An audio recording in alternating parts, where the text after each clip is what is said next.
Company సీఈఓగా ఉన్న దీప తనకి తోడుగా సూరజ్ సాయం కోరుతుంది. అయితే సూరజ్ సున్నితంగా తిరస్కరించడంతో వెనుతిరుగుతుంది. ఇక ఈ రోజు రాత్రి ప్రసారం కాబోయే కార్తీక దీపం ఎపిసోడ్లో ఏమైందంటే దీప కార్తీక్లు సూరజ్ గురించి మాట్లాడుకుంటూ ఉంటారు. నువ్వు అడిగితే సూరజ్ ఒప్పుకుంటాడు అనుకున్నా దీప అంటాడు కార్తీక్. నేను అలాగే అనుకున్నాను బావా, కానీ తను ఎవరి దగ్గర పనిచేయనంటున్నాడు. సాయంగా ఉండమంటున్నాను, కుదరదంటున్నాడు. జోష్న గురించి భయపడ్డాడేమో అనుకుంటున్నాను అంటుంది దీప. ఎవరు? సూరజ్జా? భలేదానివే. కంప్లైంట్ చేయడానికి ఇంటికెందుకొస్తాడు అంటాడు కార్తీక్. మరెందుకు రాను చేయను? కార్పొరేట్ ఆఫీసులలో ఉద్యోగాలు నాకొద్దంటున్నాడు. ఇక్కడ ఏ ఇబ్బంది ఉండదు కదా అంటుంది దీప.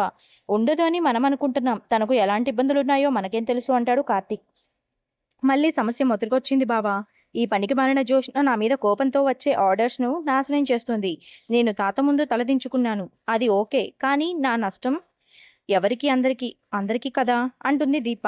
నీ అంత దూరం జోష్న ఆలోచించి ఉంటే మనం మన ఫ్యామిలీ కోసం ఇంత కష్టపడే వాళ్ళం కాదు కదా. తను ఒక స్వార్థంతో బ్రతుకుతున్న మనిషి.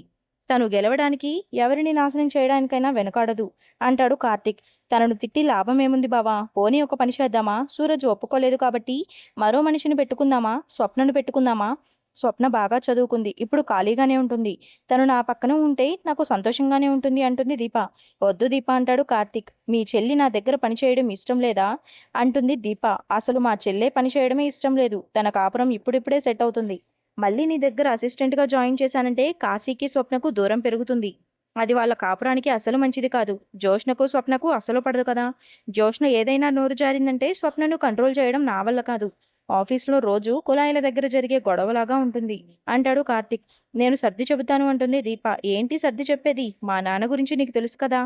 ఆయనను స్వప్న దగ్గరుండి చూసుకుంటుంది. మా నాన్న తినకపోయినా, టైంకు టాబ్లెట్స్ వేసుకోకపోయినా తను ఊరుకోదు. ఇప్పుడు తను మా నాన్న దగ్గర ఉండడం చాలా అవసరం అంటాడు కార్తీక్. సరే స్వప్న వద్దు, పోనీ కాశీ అంటుంది దీప. వాడు మళ్ళీ ఏ ముఖం పెట్టుకొని వస్తాడు దీప?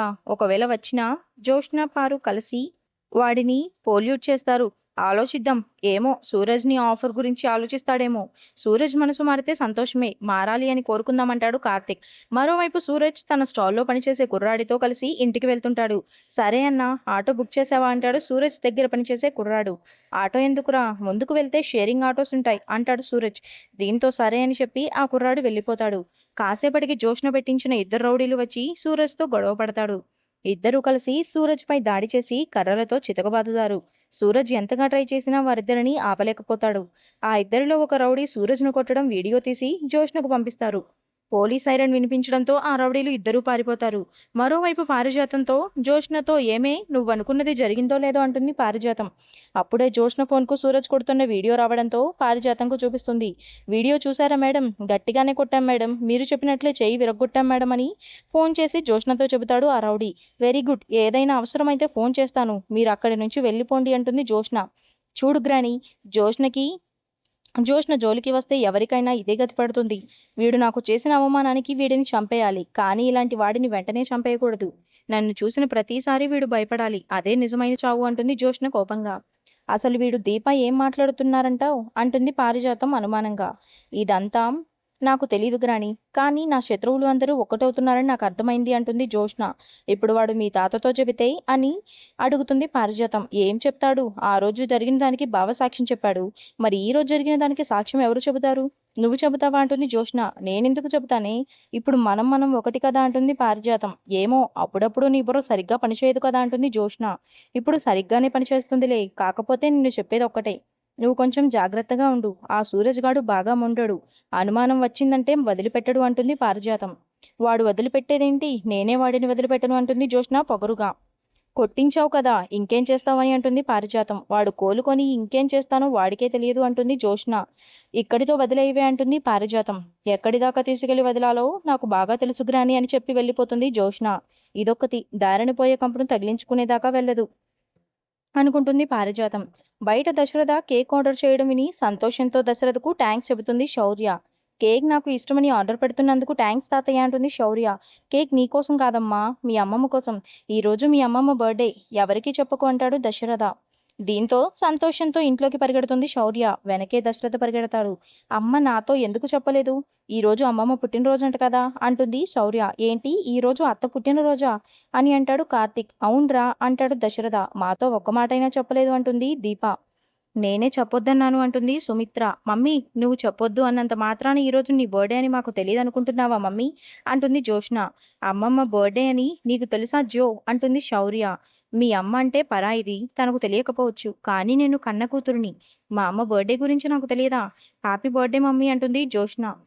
ఏర్పాట్లన్నీ చేసేశారా అంటుంది పారిజాతం. చేయకుండా ఎందుకుంటారు అంటాడు కార్తీక్. అంటే అమ్మమ్మ బర్త్‌డే అని నీకు ముందే తెలుసా అంటుంది శౌర్య. ఇందాక కేక్ ఆర్డర్ చేసింది మీ నాన్నే అంటాడు దశరథ. ముందే ఎందుకు చెప్పలేదు బావ అంటుంది దీప. తెలిస్తే ఏం చేస్తారు? హడావిడి చేస్తారు. వాడే కేక్ ఆర్డర్ చేశాడు. కేక్ వచ్చే వరకు ఎవరికీ చెప్పొద్దు అన్నాను. ఇదిగో ఇదే హడావిడి చేసి అందరికీ చెప్పేసింది. మీరు ప్రేమగా శుభాకాంక్షలు చెబితే చాలు అంటుంది సుమిత్ర. వదినకు ఏమైంది? అలా ఉంది అని అంటుంది కాంచన. మీ వదిన దిగులంతా మీ మేనకోడలి గురించే. జోష్న మెడలో 3 ముళ్ళు పడేంత వరకు మీ వదిన జీవితంలో పూర్తి సంతోషం చూడలేము అని అంటాడు దశరథ. వెంటనే కార్తీక్‌ను పక్కకు తీసుకెళ్లి అలుగుతుంది దీప. మా అమ్మ పుట్టినరోజు అని నాకు ముందే చెబితే చీర కొనేదాన్ని కదా! ఏదైనా స్వీట్ చేసేదాన్ని కదా అంటుంది దీప. కానీ అత్త సెలబ్రేట్ చేసుకోవడానికి ఇష్టపడ్డం లేదు అంటాడు కార్తీక్. అమ్మ కోసం ఏదైనా ప్రత్యేకంగా చేయాలి బావా. అదెప్పటికీ గుర్తుండిపోవాలి. ఒక పని చేద్దాం. దక్షిణామూర్తి తాతని పిలుద్దాం. కూతురు పుట్టినరోజు నాడు తండ్రి శుభాకాంక్షలు చెప్పడం ఎంత స్పెషల్ తెలుసా? ఇంకేం ఆలోచించకు. తాత ఫోన్ నెంబర్ గుర్తుందా? ఏదో ఒక రకంగా తాతను పిలిపిద్దాం బావా. అదెప్పటికీ అమ్మకు గుర్తుండిపోతుంది అంటుంది దీప. చూడు మరదలా, నీకు ఉత్సాహం ఎక్కువైపోయింది. దక్షిణామూర్తి తాతను కాపాడిన దానికి, బ్లడ్ ఇప్పించిన దానికి ఇంట్లో జరిగిన రచ్చ బండ మర్చిపోయేంత. చూడు దీప, నాకు బంధాలు బంధుత్వాలు చాలా ఇష్టం. ఇవన్నీ మనిషికి మాత్రమే సొంతం. బ్రతికినంతకాలం తోడుంటే బంధాలున్నాయి.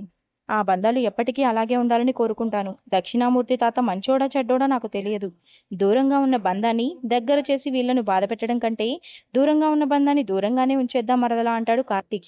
కార్తీక్ దీప మాట్లాడుకుంటున్న మాటలను జోష్న పారిజాతం దూరం నుంచి చూస్తూ ఉంటారు. దక్షిణామూర్తి గురించి నేను తాతకు చెబుతాను అంటుంది జోష్న. దీన్నే తొందరపడి ఒక కోయిల ముందే కూసింది. ముందు వాళ్ళు ఏం చేస్తారో చూద్దాం అని జోష్న ఆపేస్తుంది పారిజాతం. మరోవైపు సుమిత్ర బర్త్డే సెలబ్రేషన్స్ గ్రాండ్గా చేస్తుంటాడు కార్తీక్. కేక్ బాగుంది మనవడా, నీ టేస్ట్ బాగుంది అని చెబుతున్నాను అంటుంది పారిజాతం. బావ టేస్ట్ ఎప్పుడూ బాగుంటుంది గ్రాని అంటుంది జోష్న. థ్యాంక్స్ పెద్ద మేడం గారు, లేట్ అయినా ఒప్పుకున్నందుకు అంటాడు కార్తీక్. మరోవైపు సుమిత్రకు పుట్టినరోజు కానుక ఇస్తుంది దీప. హాస్పిటల్లో తల్లి బిడ్డ కలిసి ఉన్న ఫోటోను పెయింటింగ్ వేసి ఇస్తుంది దీప. దీప వేసిన పెయింటింగ్ చూసి మురిసిపోతుంది సుమిత్ర. దీప ఇచ్చిన గిఫ్ట్ చూసి షాక్ అవుతుంది పారిజాతం. సుమిత్రకు దీప పుట్టినప్పుడు హాస్పిటల్లో ఎలా అయితే ఉందో అలాగే ఉంది అని మనసులోనే అనుకుంటుంది పారిజాతం. ఇది చూడగానే నీకు ఏం గుర్తొస్తుందో అలాగే ఉంది పారు అని మనసులో అనుకుంటాడు కార్తీక్. హాస్పిటల్లో బిడ్డను మార్చినప్పుడు గ్రాని ఎలా చెప్పిందో అలాగే ఉంది అనుకుంటుంది జోష్న. డ్రాయింగ్ వేసి ఇంత ధైర్యంగా గిఫ్ట్గా ఇస్తున్నారంటే నిజం చెప్పాలి అనుకుంటున్నారా అని మనసులోనే అనుకుంటుంది పారిజాతం. దాంతో నేటి ఎపిసోడ్కి ఎండ్ కార్డు పడింది.